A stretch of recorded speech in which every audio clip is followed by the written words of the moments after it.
This is how to adjust the idle on your TW-200. This one's a 2018. So if you come to the left side of the bike here, right here, this is your idle adjust screw. So sometimes this gets really stiff. So what I've had to do is use a combo of needle nose pliers and a Phillips screwdriver.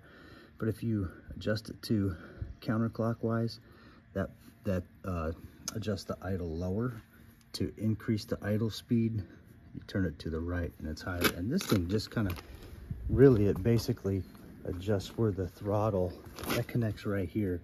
That adjusts this pin up or down, and so the throttle won't come down and hit the top of that. So the lower it is, the lower your throttle. Your throttle will sit higher at a higher idling speed if that screw is up. Idle up, turn it to the right. Idle down, turn it to the left. I'll go ahead and start this up. Fuel is in the on position. Turn the key on, and start.